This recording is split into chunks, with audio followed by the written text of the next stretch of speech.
Hello, നിങ്ങളൊക്കെ ആക്സിലേറ്റേഴ്സിനെ കുറിച്ച് കേട്ടിട്ടുണ്ടാവും. നമ്മളൊക്കെ വാഹനങ്ങളിൽ സ്പീഡ് കൂട്ടാൻ വേണ്ടിയിട്ട് നമ്മൾ ആക്സിലേറ്റേഴ്സ് ഉപയോഗിക്കാറുണ്ട്. ഞാൻ ഇന്ന് പറയാൻ പോകുന്നത് മറ്റൊരു ആക്സിലേറ്ററിനെ കുറിച്ചാണ്. ഇതാണ് ഗൂഗിളിന്റെ കോറൽ എന്ന് പറയുന്ന ആക്സിലേറ്റർ.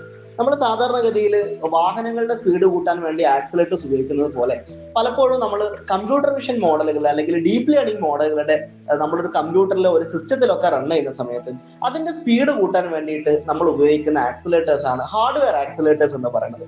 ഇത് ആക്ച്വലി ഗൂഗിൾ ഡെവലപ്പ് ചെയ്തിട്ടുള്ള ഒരു ഹാർഡ്വെയർ ആക്സിലേറ്റർ ആണ്. കോറൽ എന്നാണ് ഈ ആക്സിലേറ്ററിന്റെ പേര്. പലപ്പോഴും നമുക്കറിയാം ഡീപ് ലേണിംഗ് മോഡലുകളൊക്കെ നമ്മളെ കമ്പ്യൂട്ടറിൽ റൺ ചെയ്യുമ്പോൾ സാധാരണഗതിയിൽ കമ്പ്യൂട്ടറിന്റെ പ്രൊസസറിൽ അത് റൺ ചെയ്യാന്നുള്ളത് ഒരുപാട് ടൈം കൺസ്യൂമിംഗ് ആയിട്ടുള്ള സംഗതിയാണ്. അതുകൊണ്ടാണ് പലപ്പോഴും നമ്മളെ കമ്പ്യൂട്ടറുകളൊക്കെ GPUs നമ്മൾ ഉപയോഗിക്കുന്നത്. പക്ഷേ ഒരു ചെറിയ എഡ്ജ് ഡിവൈസിനെ സംബന്ധിച്ചിടത്തോളം, പ്രത്യേകിച്ച് നമ്മുടെ സ്മാർട്ട് വാച്ച് പോലെ അല്ലെങ്കിൽ മൊബൈൽ ഫോണൊക്കെ പോലെ ഒരു ചെറിയ എഡ്ജ് ഡിവൈസിനെ സംബന്ധിച്ചിടത്തോളം ഇത്തരത്തിൽ വലിയ CPU, വലിയ പ്രൊസസറും വലിയ GPUs ഒക്കെ അതിൽ വെക്കുക എന്നുള്ളത് പ്രാക്ടിക്കലി ഇമ്പോസിബിൾ ആണ്. അപ്പൊ ഒരു ചെറിയ പ്രൊസസർ ഉണ്ടെങ്കിൽ അത് വെച്ച് തന്നെ നമുക്ക് ഓപ്പറേഷൻസ് കാര്യങ്ങൾ വളരെ പ്രോപ്പർ ആയിട്ട് നടത്താനും അതോടൊപ്പം ഡീപ് ലേണിംഗ് മോഡലുകളെ, പ്രത്യേകിച്ച് കമ്പ്യൂട്ടർ വിഷൻ മോഡലുകളൊക്കെ റൺ ചെയ്യുന്ന സമയത്ത് അതിനെ നമുക്ക് കുറച്ചും കൂടെ എഫിഷ്യന്റ് ആയിട്ട് സ്പീഡ് അപ്പ് ചെയ്തിട്ട് വർക്ക് ചെയ്യാൻ വേണ്ടിയിട്ടാണ് ഹാർഡ്വെയർ ആക്സിലേറ്റേഴ്സ് ഇലക്ട്രോണിക്സിൽ ഉപയോഗിക്കാറുള്ളത്, അല്ലെങ്കിൽ മോർലൈൻ കമ്പ്യൂട്ടർ ഹാർഡ്വെയറുകൾ ഉപയോഗിക്കാറുള്ളത്.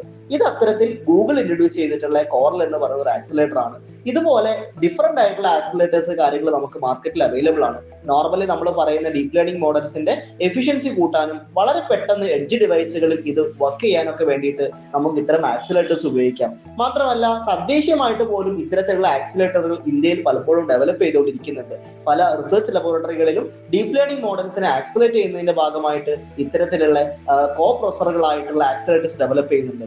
ഞാൻ ISROന്റെ പാർട്ടായിട്ട് ചെയ്തിരുന്ന പ്രൊജക്റ്റിൽ ഇത്തരത്തിൽ ISROയുടെ ഗഗൻയാൻ പ്രൊജക്ടിന്റെ ഭാഗമായിട്ടുള്ള വ്യോമിത്ര എന്നുള്ള റോബോട്ട് ഉണ്ട്. ഈ റോബോട്ടിന്റെ AML ഫ്രെയിംവർക്കുകളൊക്കെ ആക്സിലേറ്റ് ചെയ്യാൻ വേണ്ടിയിട്ടുള്ള ഒരു കോ പ്രൊസസർ ഡെവലപ്മെന്റ് ആയിരുന്നു NIT ട്രിച്ചിയിൽ ഞാൻ ചെയ്തിട്ടുള്ളത്. ഇത്തരത്തിൽ ഇലക്ട്രോണിക്സുമായിട്ടും കമ്പ്യൂട്ടർ സയൻസുമായി ബന്ധപ്പെട്ടുള്ള ഫർദർ ആയിട്ടുള്ള ഡീറ്റെയിൽസും കാര്യങ്ങൾക്കൊക്കെ എഡ്യൂടെക്നീഷ്യയുടെ ചാനൽ ഫോളോ ചെയ്യും.